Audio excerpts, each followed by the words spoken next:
Las Vegas Discount.net's the best there is. Save up to 50% on your next Vegas trip. And travel, rental, shows, and tours. Find the deals you're looking for. Las Vegas Discount.net. Las Vegas Discount.net. If you're going to Vegas for deals that are the best, visit Las Vegas Discount.net.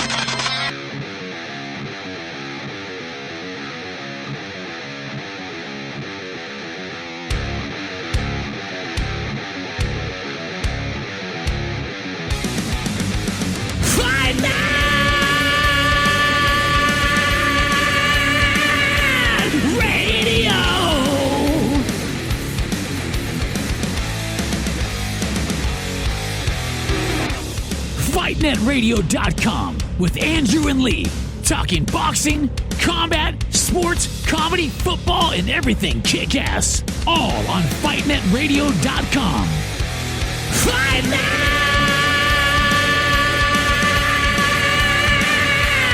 Radio! Hola, soy Julio César Chávez. And lights out, baby. Lights out all day. This is Sugar Ray Leonard, and you listen to Fight Net Radio. I mean, this is ridiculous. It's a radio show. It ain't a 1-hour television spectacular. Everyone in this room is now dumber for having listened to it. We gon' know. I got eyes and ears everywhere. I got friends all over the world, man. Who gives a shit with White? He's a piece of crap. With a tear in my eye. Hi, everyone. Welcome to Fight Net Radio. Lee Honish, Andrew Lapachet, bringing you the wonderful world of boxing. How are you today, Andrew? Very good. How's it going, Lee? Good. Very good. We had a big night of boxing. We'll get to all of it. We're going to do what we normally do in reverse order. If this is your first time listening to the show, this is Fight Net Radio. Go to FightNetRadio.com. That's what you see on the screen. There are multiple ways to listen to us: Spotify, iTunes, iHeartRadio, among many. There are also many platforms you can check out our videos, listen to current episodes on Spotify, all sorts of exciting and wonderful things, including our merchandise store, and pick yourself up a t-shirt. Let's get right into it. We have a lot to cover today, and the big finale to this show, Andrew, we're going to do a watch-along with the Triple G fight, which will cover the results at the end. We're going to do boxing news up front. Right out of the gate, earlier in the week, Claressa Shields issued a statement on the incident that canceled her title fight. For those of you living under a rock, I feel like we should just start right there. When were you notified of the tragic events of the Claressa Shields fight before you knew the details? Well, I think it came on my feed.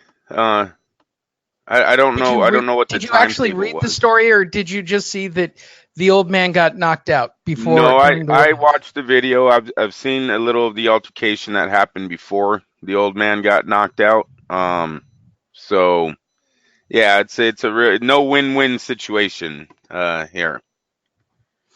Yeah, for those of you who don't know, I didn't read the story, so or it is a win-win. I don't know. You tell me, Lee. Is it a win-win or not a win? It's a win-win for her. I mean, for Ivana, it's a win-win. Ivana Habazin was never going to win this fight, right? That just wasn't going to happen.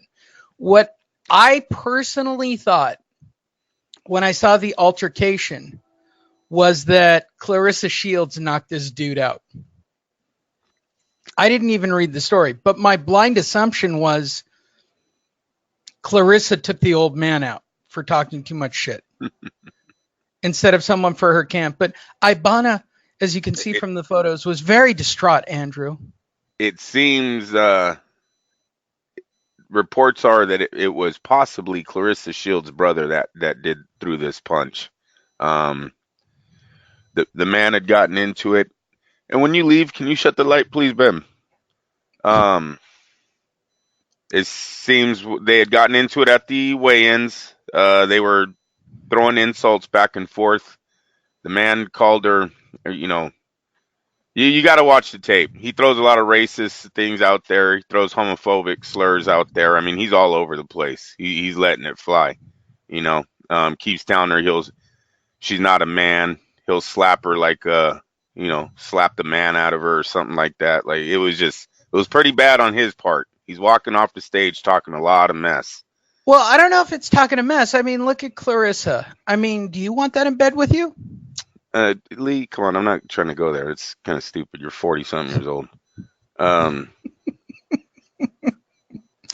And look at Bashir. He's a nice guy who plays with babies. White babies. These photos are hilarious, right? Yeah, it wasn't a good look. The whole thing wasn't a good look. I mean, ultimately, I'm sure Clarissa still gets paid. The thing that I find most enjoyable is Showtime gets shit on. That's the thing that makes me the happiest in this whole story. Like, nothing Showtime can do right now can make this any, like, their world just seems to be crumbling around their ears. Yes, if it already hasn't. No doubt about it. They might have already been given their release dates, Oh, cannot wait until he is released completely. So any follow-up? Has there been any live updates on this article? Like, has the brother been arrested? Because they kind of know Shields' team, and now it's kind of been nailed down or to the brother. Okay, so in real time, Mark Taffet, Clarissa Shields' manager, speaks to reporters after Ivana Hasbin's trainer was sucker punched, fell to the ground, yada yada. Habsbin trainer Bashir Ali smiles and jokes with babies. No, I guess not. The last I saw of it, the Clarissa issued a statement about the whole event, but other than that, nothing. And does it benefit this fighter that she didn't take the fight this weekend? Do you think she'll get a rematch or a reset of the date? What do you say?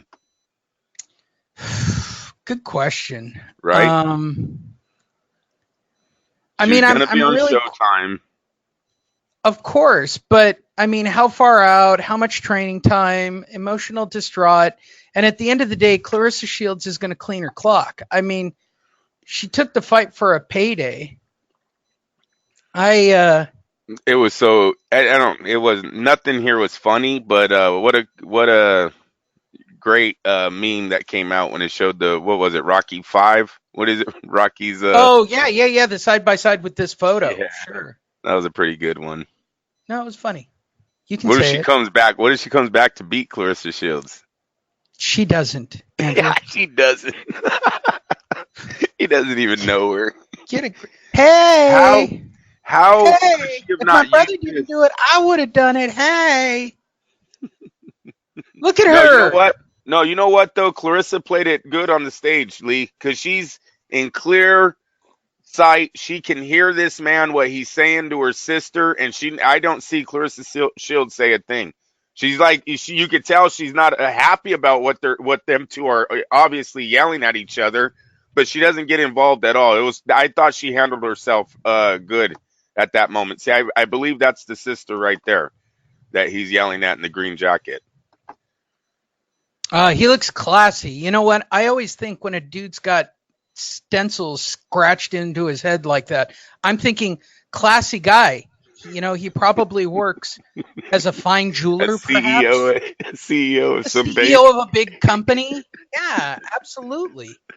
I mean, it doesn't look like he's an auto worker or, shout out to Willie, a pipe layer. This is a great joke, right? Yeah. All right. It wasn't bad.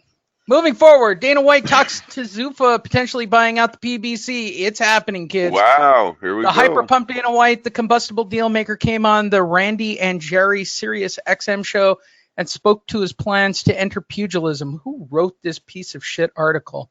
First of all, shout out to Michael Woods. This first paragraph, bro. First paragraph. First line. The hyper-pumped Dana White, the combustible deal maker. I'm not putting in the commas where they should be, because if I didn't read it that way, it wouldn't make sense. The hyper-pumped Dana White, the combustible deal maker, came on the Randy and Jerry Sirius XM show and spoke about his plans to enter pugilism. Why wouldn't you just say boxing?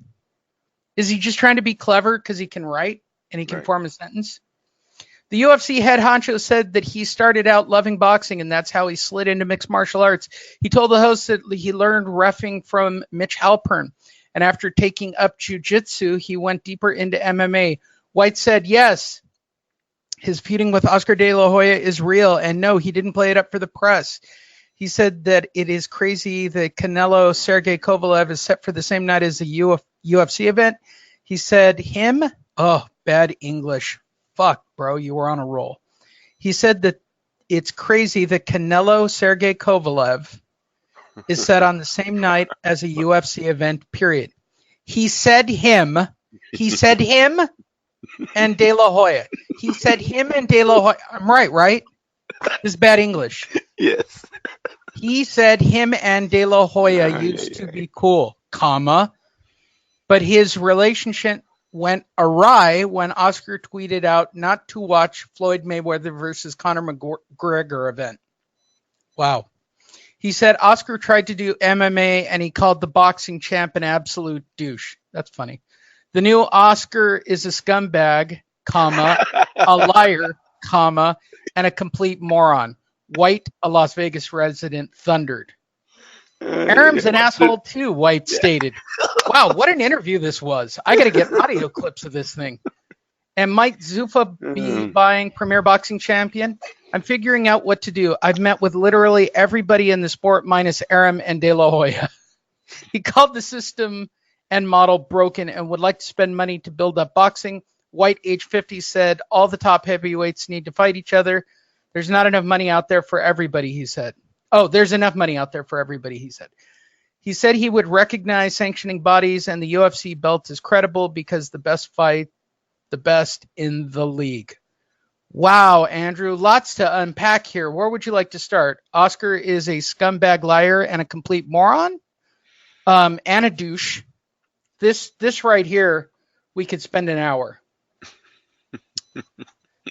A douche, a moron, a scumbag, and a liar. In any order, it doesn't make Oscar sound very good. And I pretty much kind of agree. I mean, Oscar, by and large, is kind of an incompetent nincompoop left to his own designs. But Aram's an asshole. With the biggest sports contract in the world. So always have that also attached to it, Lee. So, Dana White doesn't know shit about boxing, Andrew. You know, Dana White doesn't know shit about promoting, too. I like how he comes out and he keeps, bringing up the fact that Canelo and Sergey are on the same night as the UFC event. Say the fucking date of the event. That's what a real promoter would do. I've seen him say it numerous times, and he doesn't have in there in his rants about why they're doing it on the same night. Where's the date? So, well, Andrew, to be perfectly honest, he may have. I mean, assuming that Michael Woods did a credible act of doing this word for word, maybe Dana did shout out the date. I see quotes under that he's talking about the fight right there. Dude, he also did whatever the case. Oscar. Then he should have called. They should call them and tell them put the fucking date in there. Whatever. I don't believe it. A lot of this is just to go virally, just so he could get this event hyped up. But, it's possible. Are you saying that I said Dana White was an asshole and didn't know shit about boxing was for me to go viral as well? Yeah, all of this right now. Until what we the see fuck Dana is White, viral? Is that an infection? Do I get a shot? Until we see Dana White actually make a Saul Alvarez, I don't think he really talk about anyone in the sport having a broken model. No one in the UFC. The UFC has been big time sport here in America for a very long time. They haven't even come close to a Saul Alvarez. So, whatever. For those of you listening to the show for the first time, that's our hot take horn and part of a drinking game. So drink up, depending on what time of day or if you're driving. We prefer if you drink while you drive. That's right. Fight Net Radio sponsors drinking and driving. Coffee. Yes, geez almighty. Our first unique story of the day. Can't wait on this one, Andrew. Underwater boxing news. It had me there. It had me at underwater boxing news. I don't even care what the story is, Andrew. You could have just stopped it right there, and I would have been okay right there. Underwater boxing news. Deontay Wilder bizarrely reveals he is a certified scuba diver while making Andy Ruiz Jr. versus Anthony Joshua rematch prediction. I just love this story, Andrew.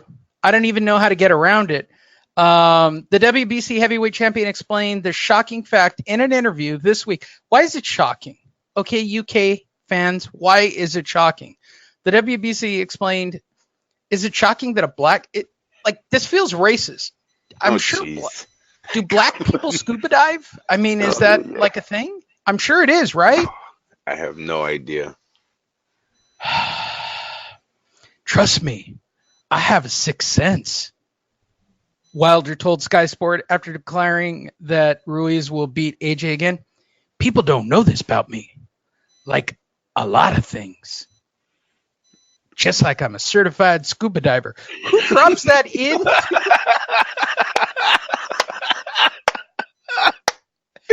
Not only just wanted to brag. Not only am I dangerous on land, but I'm dangerous in the ocean. But wait, there's more incredible quotes. It's a great hobby of mine. I love it. He's my hero. Deontay Wilder, I don't know if he knows how much of a parody of himself he actually is. I got eyes and ears everywhere. I know everything. Like, he's crazy. Like, the shit he says is just, who does an interview with Sky Sports and in the middle of it, people don't know this, I scuba dive. Andrew, I'm going to let you in on a little secret about me. I eat peanut butter and jelly. Like he's just doing random interviews. We turn now on to Zone to get Deontay Wilder's feedback for the upcoming Anthony Joshua, Andy Ruiz fight. Deontay, how do you feel about the fight? I know how this fight will be. And on a side note, did you know I have a 401k? Like, he's crazy. He's crazy, Andrew. He's literally crazy. Anything you want to add to that? Yeah, the champ don't need to be in the ocean. Sorry, not at this point of his career. Too many things can happen down there. I know passion for the ocean. Passion until a fucking tiger shark comes and bites a chunk out of your fucking leg. And you'll never have a passion. They're afraid of me, Andrew. They on the roids. Nah. I don't know. I don't like it. I'm VADA testing all my riding a motorcycle. Just like riding a motorcycle, surfing, all this. Some of these things you got to keep out of the prime of your life, because you can't end a career doing stuff like this when you're making so much money. So hopefully he stays out of the ocean. He's not making lots of money, Andrew. We've clearly demonstrated that. Even though he's not making what he should be, come on, the guy's still bringing in millions of dollars, correct? We got to give him that. Well, hundreds of thousands at least. Andrew, he made about $13 million in his last fight with Breezel. I don't know how much he brought in after it was all said and done, but $13 million was his check coming out of that fight. Andrew, have you seen Steven Espinosa? He owes me $46 million. Moving forward. Yes, this is. Do you think they even answer his calls? You know how awkward those calls are? No, I don't think they do. No, I don't even think they remotely do. Hey, Steven, what are we going to do? Yeah, Deontay, hey. Yeah, I don't know, man. I don't know. We're just kind of waiting. Yeah. Don't call us, bro. We'll call you. Exactly, yeah. Pretty awkward right now, I would say. We reported on this a couple of weeks ago. Moving to our next story because we're getting ready to rewatch the fight. Frank Bruno gives support to Nigel Benn's boxing comeback. See, I thought this was a joke when we covered this a few weeks ago. Ben returns to the ring in a bout with Sakio Bika on November 23rd. This is really happening, Andrew. Oh, yes, this sir. Fight is legit really happening, which now that Mirror wants me to actually fill out a questionnaire to read the article, but I think we can handle it from right here. What? Yeah. How is a 55-year-old man getting in the ring with Sakio Bika? Now, here's the thing about Sakio Bika. He's 50, so I mean it's an age-appropriate match at the very least. But isn't Bruno? They're close in age, but not in fighting years. No, not even remotely. Fighting years. Sakio Bika looks like he should handle Nigel Penn pretty easily. It's been it's kind of a new thing right now. It's getting trendy, I guess you would say, in boxing. Evander Holyfield, I believe, announced he's trying to make a comeback over in Asia. Funny you should say that. Oh, are you serious? There you go. That's our next story. There you go.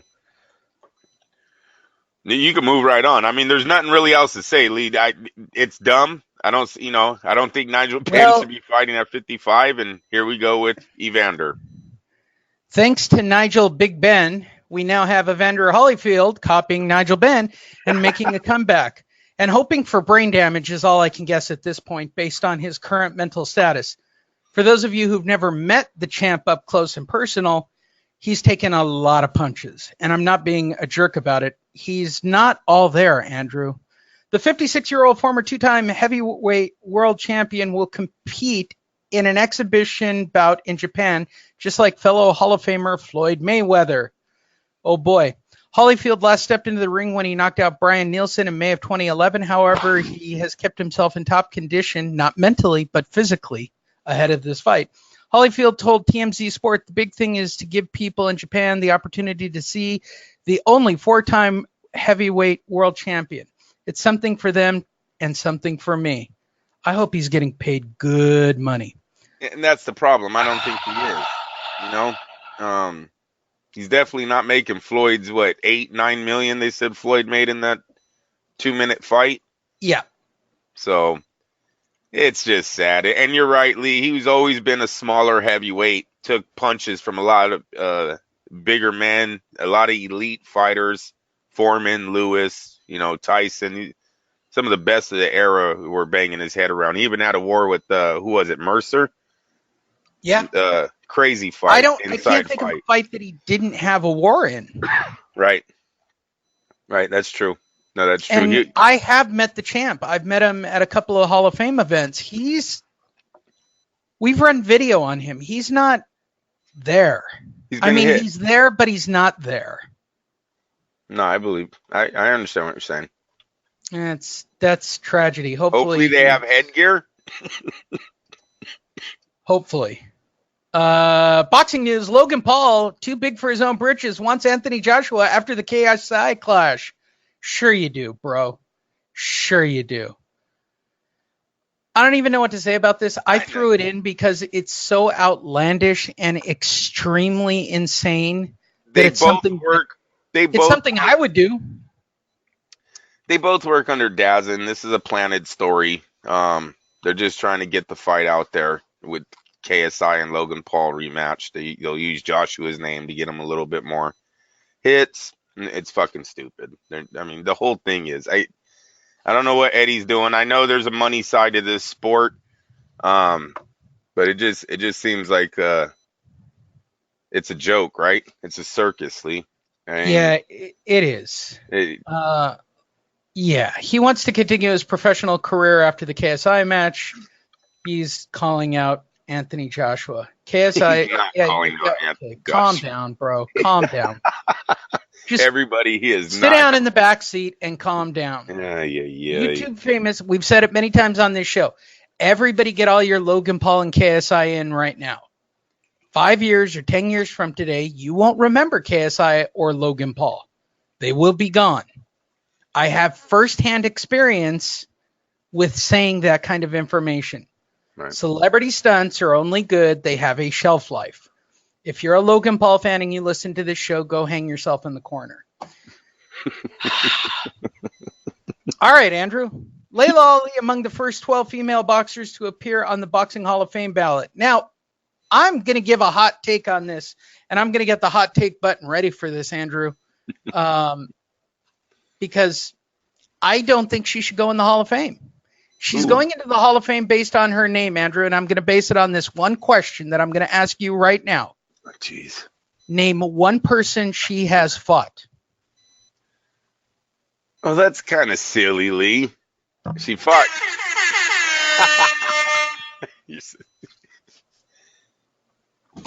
I rest my case. Well, I mean, yeah. Did she fight the best of her Lucia Rikers of her time? Did she even fight Lucia Riker? No. No. Right. I think she fought Christy Martin. I'm going to say later on. There it is right there. Yeah, she never fought anybody. She's in the same class with really, Christy Martin and Lucia Riker. But, I mean, I realize we got to put women in the Hall of Fame. I'm not trying to be a jerk about it. And I'm not saying that she shouldn't go. But the fact that they're writing an article on her instead of Christy Martin going in, I couldn't find a single Christy Martin going into the Hall of Fame. And I was more into Christy. Like, I thought Christy Martin actually paved the way because Don King gave Christy Martin so much time on TV. To a certain degree. Wolf, come on, she still has the all-lead name in the face. Look at the names on here. Ann Wolf, Christy Martin. I don't know about Holly Holm. Lucia Riker. She just seems to lose a lot. Not as a boxer. Not as a boxer. So you say she goes? Come on, Lee. It's women's boxing. How does Layla Ali not go? Are you serious right now? Who made the first $1 million check in women's boxing? That lady right there. Christy Martin. No. Hey, you know what? It might have been that fight. You're absolutely right. You know that? It could have been the Christy Martin fight where they did that. That could be true. I don't got too much to say. I will say they're kind of blowing their load here on the first swing at this. Oh, no, they're getting them all in first time because they don't want to do it again. Who are you going to have next year? Ann Nobody. Wolf, Lucia Riker, Christy Martin. Those are your three biggest names of the last, 25, 30 years of women's boxing? So what are you doing next year, guys? They're going to put in Ronda Rousey. She doesn't Clarissa box. Shields. She does sort of. Clarissa Shields. Hey, I can go in early. Yeah, we're gonna just let her in. They should have calmed that down a little. So I have another first ballot Hall of Famer coming up to go in as a woman, but we'll cover that in a moment. You know, I didn't even think Layla Ali beat Frazier's daughter. What was her name? Rachel Frazier, Raquel Frazier. Just go with Frazier. You get it right. It was a pay-per-view fight, dude. Frazier versus Ali. Yep, pay-per-view. We bought it. My family watched. Wow. We all cheered for Frazier, and she was whooping her butt, dude. Layla had a black eye. She was all backing up at the end. Everyone's going for the underdog. You know how it is. You know how it goes, dude. The whole crowd. That was a close fight. Yeah, that was a close one. I don't know. She might not even have beaten Frazier's daughter in her career. Frazier's daughter was like a lawyer. Comes right off the couch, puts a whooping on her on a pay-per-view fight. She wasn't that good a boxer. Layla Ali was not that good a boxer. She has a great name. Yeah. Good for her. Good marketing. Hey, man, yeah, good record, man. They knew how to do it. They built her up. They gave her some big fights on pay-per-view. And then she married somebody with money. She's hot. Isn't she with the NFL star on? Yes. Yeah. Because she's sure as hell not living on the Ali money. I think the old man spent all of it before he died. I digress. The best fighter out of that list, I would say, is probably going to be Ann Wolf. I think she would have dominated. Lucia Riker was good. Wolf. Yeah, Ann Wolf she was scary in her heyday. Here is my first ballot for the Women's Boxing Hall of Fame. I know what you're thinking, Andrew. Oh, no, it's the next story. Never mind. Is it the story? Yeah, okay, first story. We're going to cover Wadi Camacho, Andrew. Have you heard of Wadi Camacho? He's 21-9 from the United Kingdom. Out 6 times. Yes, he basically sucks. But are you ready for the punchline on the Wadi Camacho story? Yeah. Former boxing champion Wadi Camacho arrested on suspicion of terrorism. That's a first. Former Commonwealth Cruiserweight champion Wadi Camacho said police arrested him in London on suspicion of terrorism. Wow. Wow. Yesterday morning, I took my daughter to school. Then when I got to Canary Wharf, took some video like I do of the O2 Arena at the site. It was a beautiful day, 9:30. The next thing I know, I was surrounded by police and security and got arrested for suspected as a terrorist. I spent 12 hours in the police station up in London. They have confiscated my phone, so I don't have no numbers. I don't have no numbers, Andrew, for anybody, anyone. So everybody send me an email. Sorry, I just had to throw that in. That's the move everybody does when they use their iPhone. That's on his Facebook. I spent 12 hours in a police station up in London. They confiscated my phone, so I don't have no numbers for anyone. But I am okay, but the investigation is...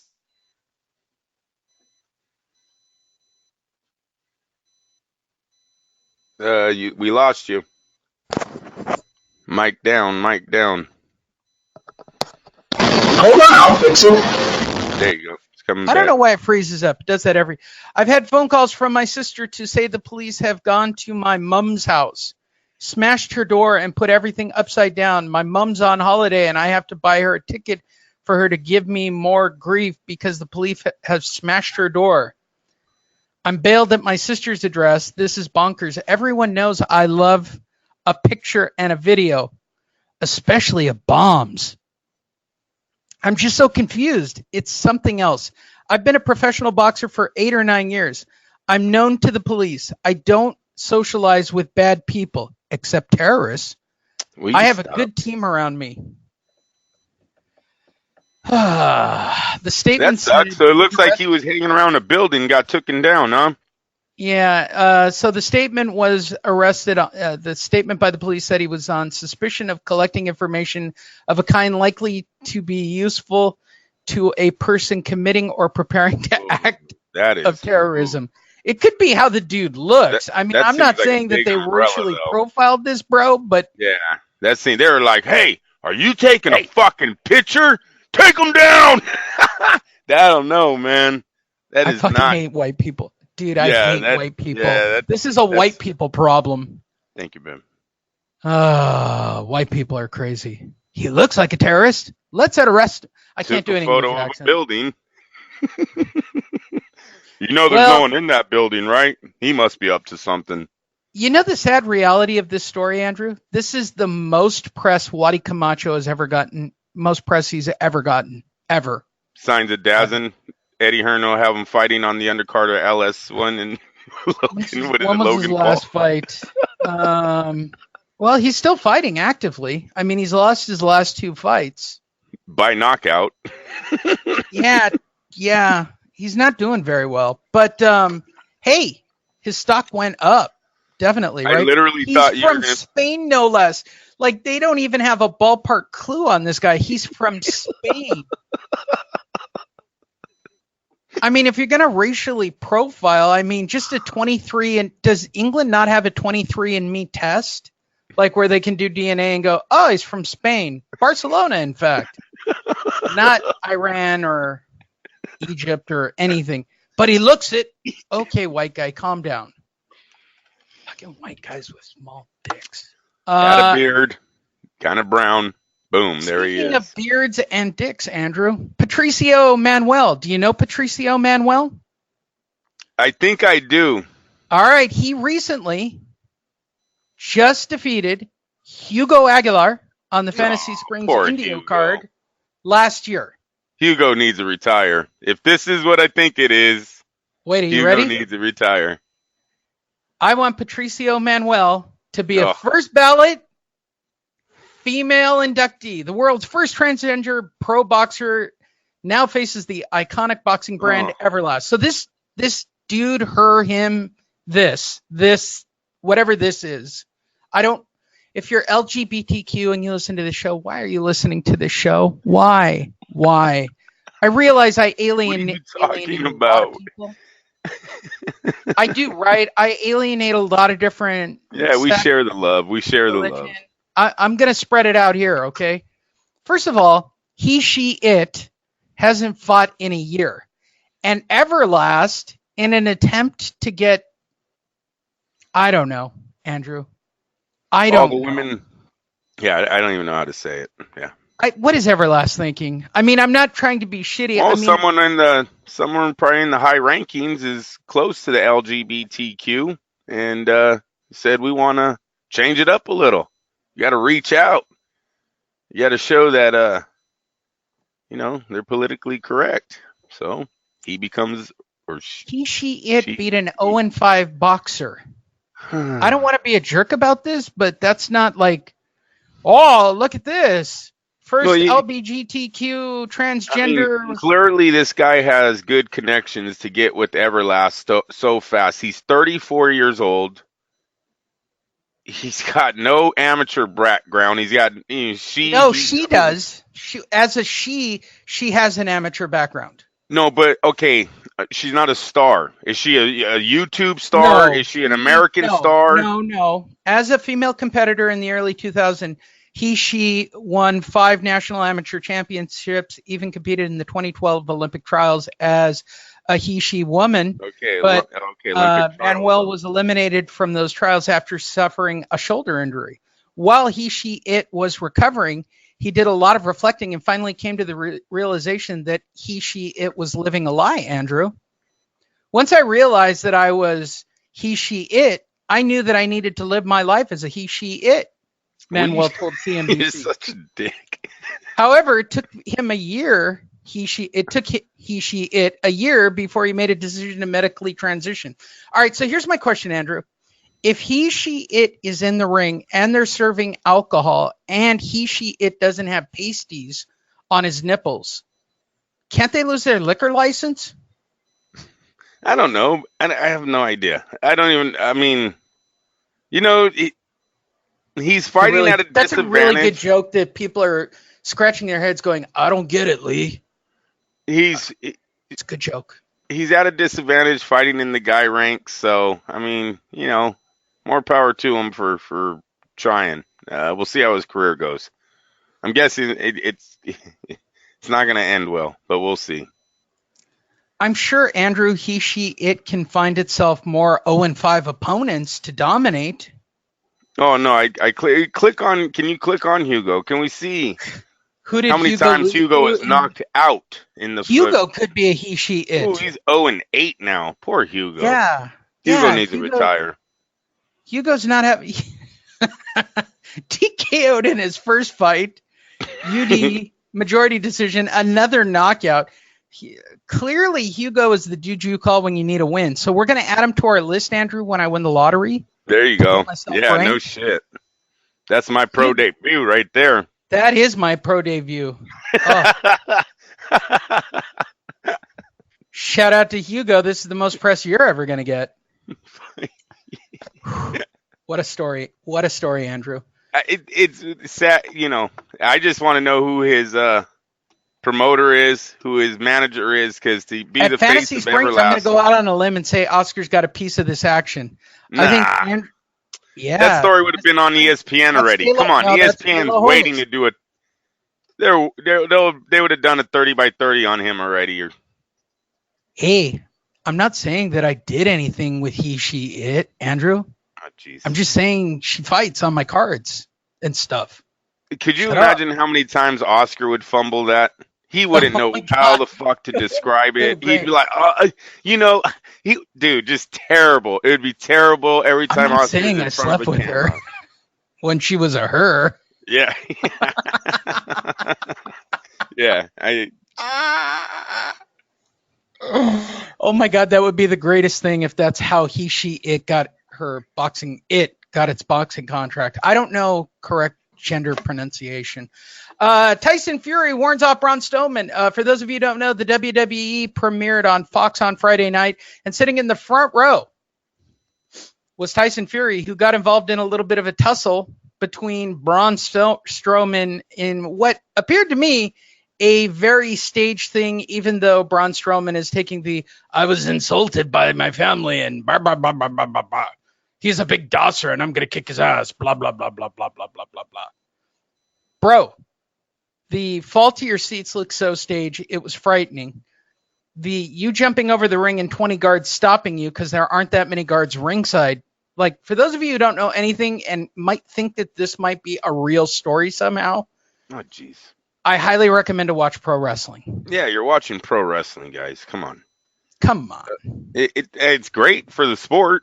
I mean, Tyson Fury's a worldwide celebrity star. He's known everywhere. So, yeah, it's great for the WWE. It's great for Tyson Fury. He guns bigger in America. I think the most impressive thing was the fact that his eye looks really good. Maybe that, and how those men in the WWE pretty damn big, huh? Tyson don't look too big in that sport. He's 6'7", Lee. That's one of the biggest fighters in boxing. You know what I mean? And look at him compared to that dude right there. Braun is a big dude, and Braun is wide. I mean, Braun is a very large man. Yeah. And they make him the dominant of the sport. What I found interesting about the whole sequence was his eye looked great. He never threw a punch. I don't believe that if anybody really disrespected him or bumped into him or said something to his family, that Tyson, the Gypsy King nutbag that he is, wouldn't take a swing. Exactly. No, I don't think this is. It was definitely staged. This is for SummerSlam or something like that. Not SummerSlam. We passed SummerSlam. It's already October. It's Halloween. Okay, it's for next year's SummerSlam. He's got a cut, Lee. Hello, they're not putting him in the ring to get body slammed in December.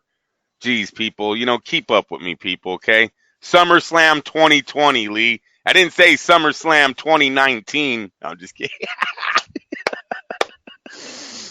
All right, that brings us to the main event of the evening, Andrew. The results from this past week. At this moment, let me insert a commercial. Go to fightnetradio.com. Listen to us on Spotify, iTunes, and iHeartRadio. On our main page at fightnetradio.com, you can find our Facebook feed, a Spotify link, the current boxing news. We do have a news feed, and the entire catalog of the entire Fight Net Radio repertoire. Also, click on our store, go check out the merch, get yourself a shirt. Let's move forward to discussing everything that happened over the past weekend, and we will end with a quick watch-along and discussion of the main event of the evening. Alamo Moran battled to a 10-round draw. Neither of us watched it. Tura Manzani and Midgley are victorious.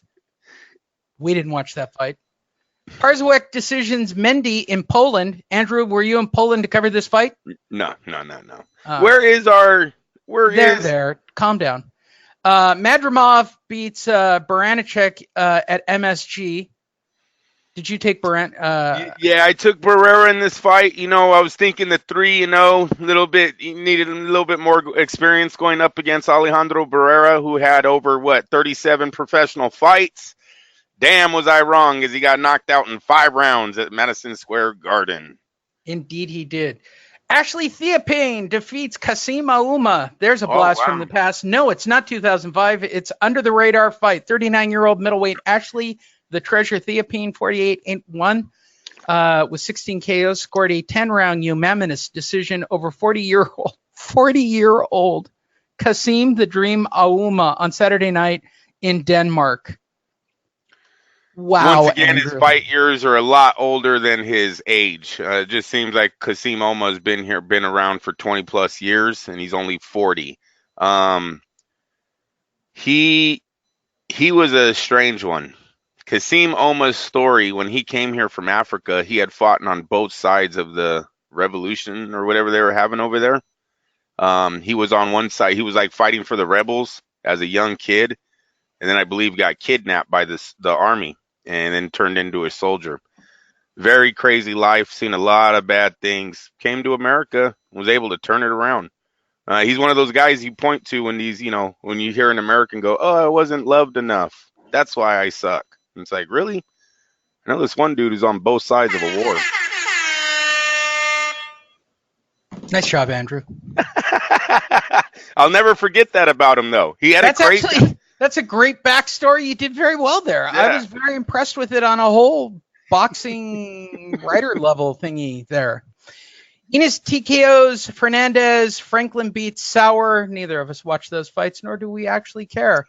We'll come back to Golovkin in just a second. Lundy outclassed Frankel.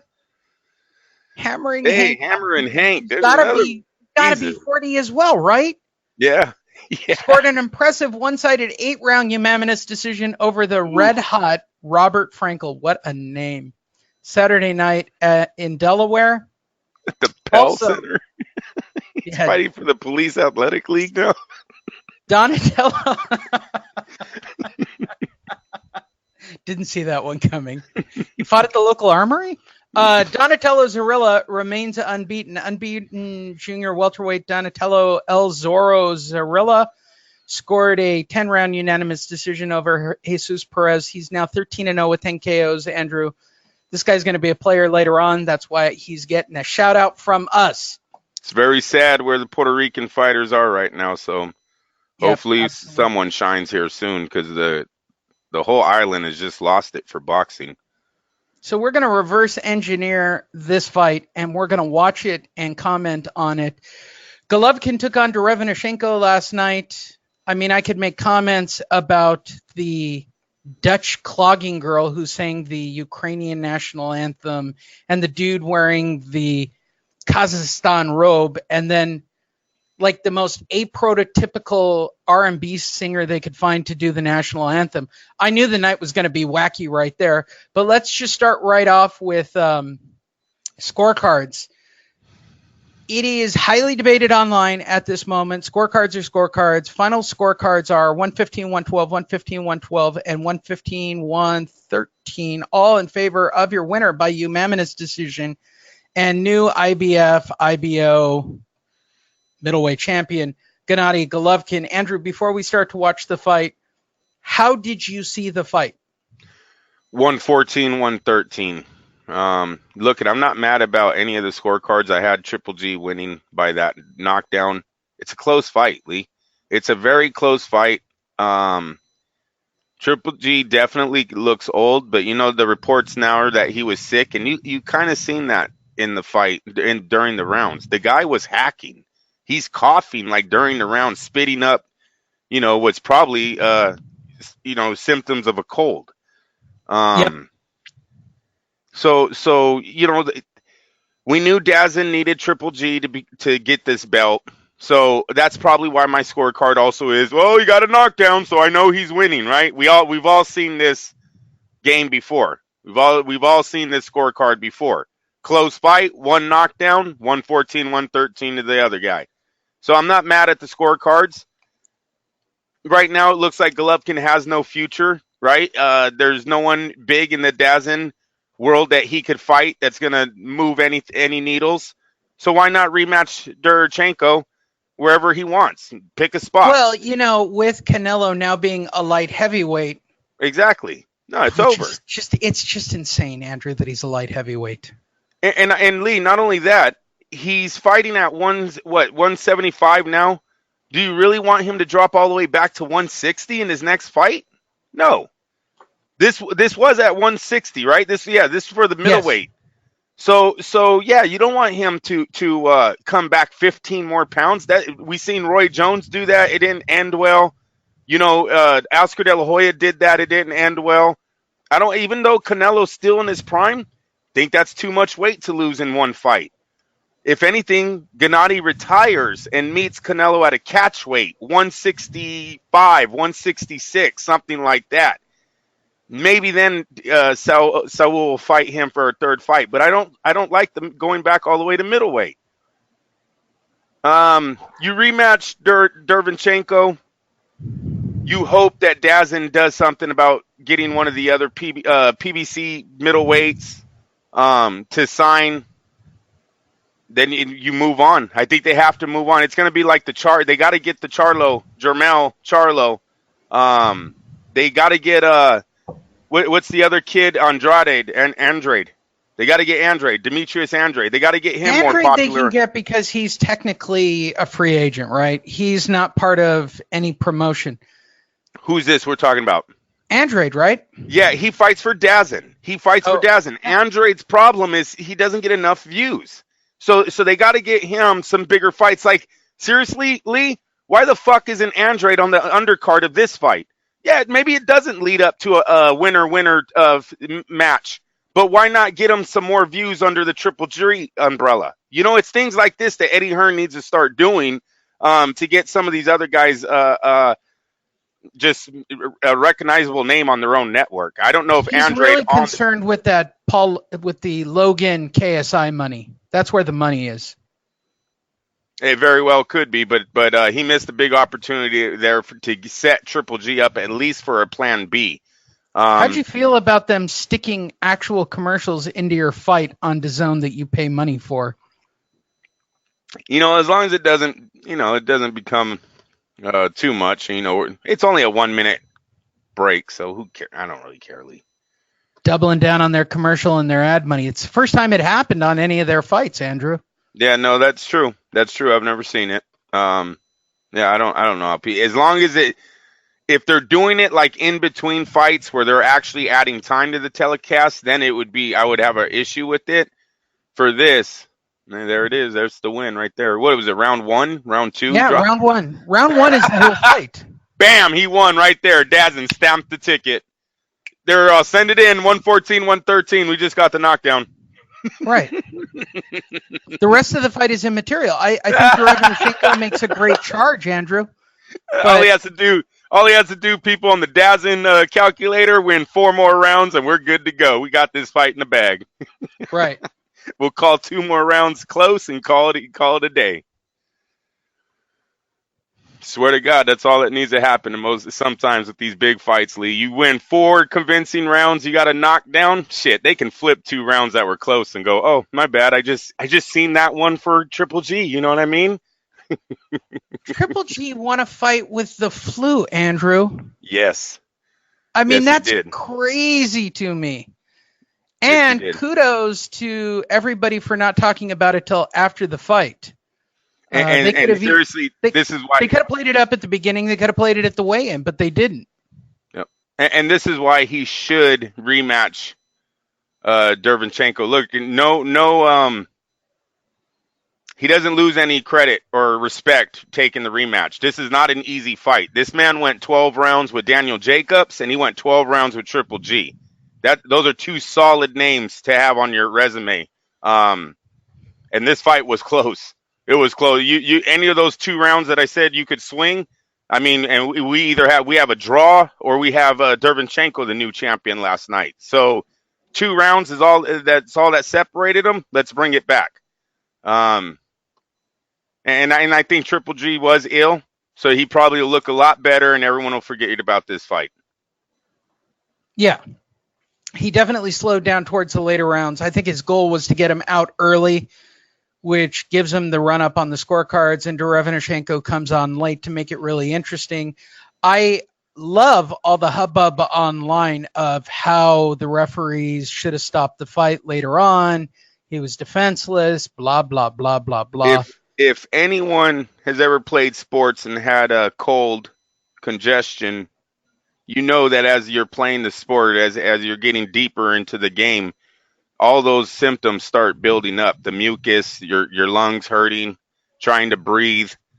Can you imagine a 12-round fight, Lee? No, I'm talking about like playing baseball, bro. What this guy went through with the flu, which to me is just astounding. Like they sit there and remember, oh, Michael Jordan, one of the greatest sports performances I've ever seen. He had 101 degrees while he played basketball. Right. This dude's over here trying to keep a madman off of him, beating his brains in. And you could see him hacking. You could clearly see him hacking. You know, they were trying to play it up. It must be the body shots. Not, bro, he's coughing. He's coughing in the corner. That's the flu. He didn't take his flu shot. I mean, that's really what happened here. Could be. I don't even. He's jacked up early on, and it shows in the fight as Golovkin declines, and because they didn't release the information to use it as an excuse, it's obvious. Look, the fight's borderline stoppable at this point in the card. I mean, because of so many eye cuts lately, this fight I think got more time than it normally would have. Yeah, no, I agree with that. But do I think in any way, shape, or form that Derevyanchenko got jobbed? Wait a minute. You know what, too, Lee? Let's go back. Not right now. Yeah. But we got to go back to the scorecards. When that, what was that, the 7th round, 8th round? We got to see who was winning on the scorecards. When you wanted the fight to be stopped, people, go back to these scorecards and see who was winning. So, like in round 7, it's 67-65 on the middle card. He has Gennadiy by 2 rounds. So they could have stopped it right there. Gennadiy would still be ahead on that. You got a draw on yellow. The other 2, he would have won on majority decision at 7th round. Yep. That's the tale of this fight. The tale of this fight is the scorecards. At the end of the day, you guys can all just calm down, for God's sakes. To be honest with you, they really did a disservice to Gennadiy Golovkin, too. He's ahead throughout the whole fight. They could have stopped the motherfucker at any point, really. Yeah. They just let it go and let it go. So, it was a good fight, though. The cuts, I don't know what the timetable is on that for doing a rematch. That might give Gennadiy the avenue to get out of there, get on with the new opponent. There you go. The tale of Gennadiy Golovkin versus Sergiy Derevyanchenko. All right. Triple G is back. He can win with the flu, Andrew. There's nobody for him to fight. Is this just simply about the Canelo thing? Is this about Dazin creating 2 stars, one at light heavyweight, one at middleweight? Well, I'm going to tell you what I think. Okay. Oscar's going to do. What's that young man's name at 154, Lee? He's always looking for opponents. Mexican kid, fights for Golden Boy. Oh, my gosh. Poor man's Barrera. Come on, Lee. I don't know. Oh, my God. This is going to be so embarrassing. It already is. And now it there left are people me. tweeting and yelling at you. WBO champ, Lee. Remember the kid's name. Fights for De La Hoya. Gosh darn it. He's gonna get the shot. Jaime Mungai. Mungai. Wow, you couldn't remember Mungai? Woo. No, I told you it was there and then it just left. Mungai, dude. You right? Isn't that the fight right now? He's young. He's fresh. He can take the beating of Triple G. And I don't know if Gennadiy right now can keep up with someone of his age. Yes, he looked sick last night. But he also looked vulnerable. Body shots were landing. Head shots were landing. We seen Canelo land on him a lot in their last 2 fights. Might be on the downside of his career. It might be time for Oscar, at least for Oscar to get Jaime Mungai up to the middleweights now and start setting up that potential fight for later in the 2020. I don't think it's that crazy. I don't think the request is that crazy. I don't know if Jaime Mungai is ready for deep water yet. I mean, no matter what, you're talking about 4 rounds of furious Triple G action, right? He is unbelievable in the first 4 rounds of every single fight he's ever been in, right? He's basically won or lost all of his fights after the 4th round. It's always the first 4 are never in decision. De La Hoya pulls the trigger fast on his guys. Mungai has been a champion for a few years now. You don't want Triple G losing to a Derevyanchenko. You want him losing to a Jaime Mungai. So, like right now, you could even put Triple G in the ring with regular opponent, get a top 10 out of the IBF, give it to him, feed it to him, give Jaime Mungai a harder test at the middleweight division, just to get Mungai a little bit more prepared and kind of put Triple G on ice. He would have another easy training camp. Now, I think you heard last night, he said, I got to take it more serious. I think we all heard it. It might have been broken English. He might not have been knowing what he was saying. To me, I took it as he didn't take this guy seriously. And you know what? If Dazin feeds him again some meat, he might not take that man seriously and have a whole year of him not being serious in the gym. He is making over $10 million a fight right now coming from Kazakhstan. And he does go back there. He has a gym. He has like an Olympic-sized gym out there and everything, boxing gym. So it's huge. Have you ever seen his gym in Kazakhstan? He lives in Santa Monica. No, I know, but he goes back to his country a lot, Lee. I knew you were going to say that. We've went over that before, but I'm telling you, the guy goes back to his country a lot. I don't know how much he's going to live in Santa Monica when he's all done with this. You'd be a billionaire where he comes from. I don't even know. I have no idea. But if I was Dazin, that's where I'm heading. Look, Canelo's not fighting him. He's not going to fight this guy anymore. In my opinion, Canelo's gone. I think the least he'll drop back down is 168. He'll go back to super middleweight and end it there. So Triple G is not popular in the Mexican community anymore. You didn't see anybody. You know what, Lee? The fight was really dead on my online. Yes, chat rooms were talking about it, but no, nobody watched. It wasn't a casual fan fight, and it only blew up after everybody thought that Derevyanchenko got jobbed. Yeah. Yeah, no, seriously. So I don't know how good the numbers are going to be on this fight. Dazin has to start looking at a replacement. That replacement is Mungai. So they got to start building that fight up. Andrade, listen, I'm going to tell you what Andrade's problem is right now. How many promoters have they went through? You know, how many times is him and his dad, they said his dad is stalling his son's career? And look at his career right now. He's been fighting under Dazin for how long? The guy can't get a break. I don't know why. But he seems not to be able to do it. So why would Dazin want to put more money, invest more money into him? Well, this is my comment. That's why after the Tyson Fury fight, right, I had the same comments for Otto Wallen, which was the same. It's all the same thing, right? These independent fighters who can easily be picked up for a fight or two. Those are my great debates. You can't get by in boxing today without having one of the power players. You cannot. You've got to play ball with Bob. You got to play ball with Oscar. You got to play ball with Eddie. You don't have a choice. If you want to make money and you want to really make it, you got to play ball with one of the power brokers. And what I hate about it more is and Dana White was right earlier in the show when you said Dana was talking about there's enough money. There is enough money in boxing right now, and that's why there's a lot of these guys are not facing each other. And that's something I wish would go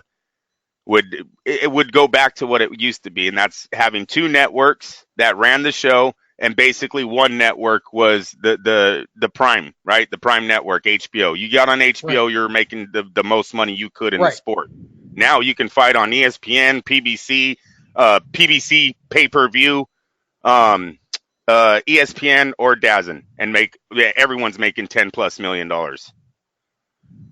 Yeah, no doubt about it. I mean, it's clear that Showtime's going to be out of the game. Fox is now owned by a neutral third party and not the Fox family.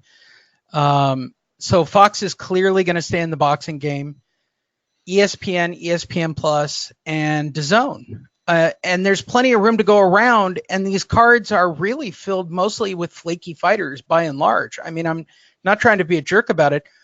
Most of that card last night was crap lopsided fights to get Triple G's buddies from Kazakhstan over. Right. I mean, it wasn't a hard night. If the dude was from Kazakhstan, he was winning.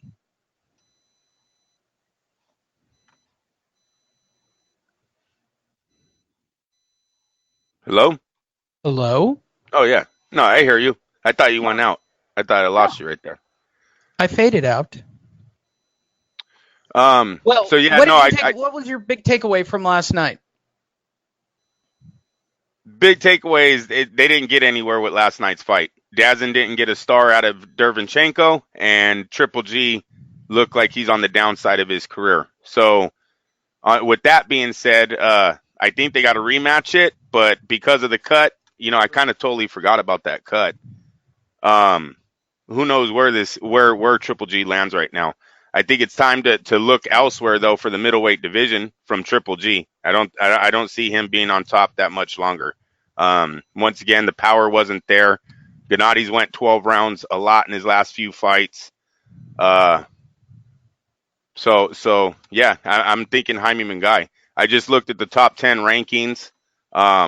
Andrade's like the only one there that hasn't been tested. He could do a Daniel Jacobs rematch. That maybe Dazin fans would tune into that. No. And then you're going to have names like Jeff Horn and Rob Brandt. Jeff Horn, I think still, even though he just got knocked out, and he might be rematching that, man. But if he is to beat, was it Zarafa that beat him? Let me click on that.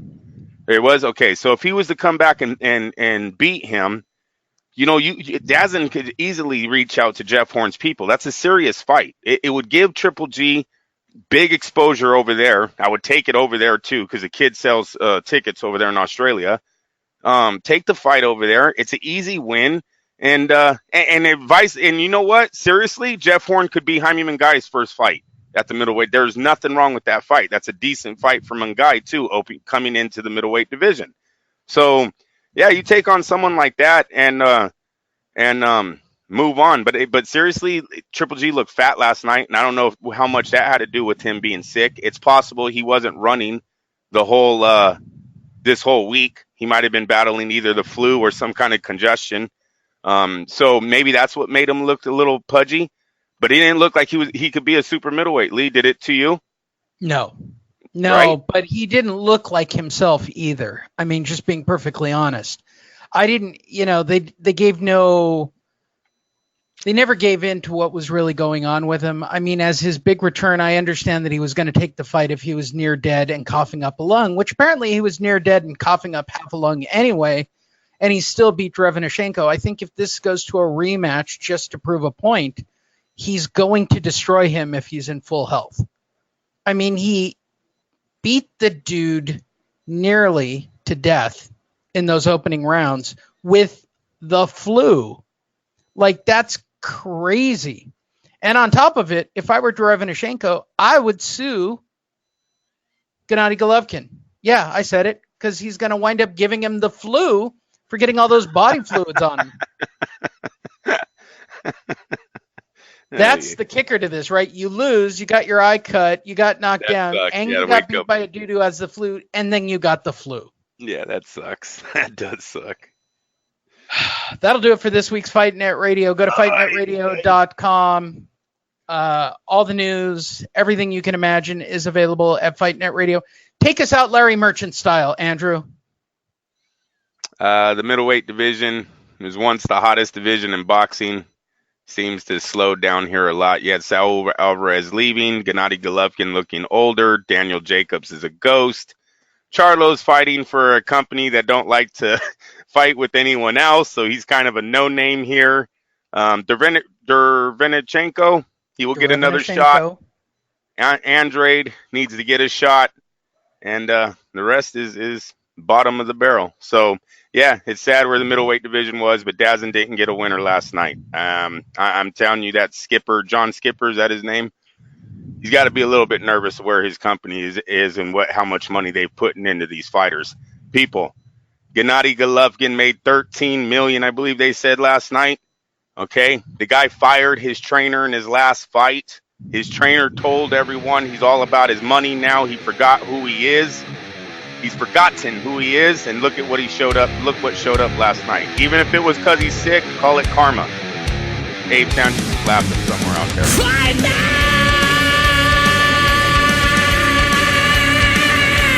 Radio.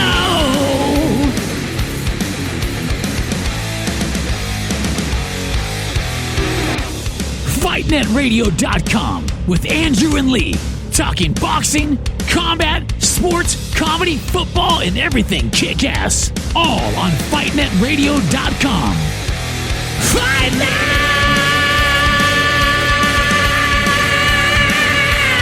Radio!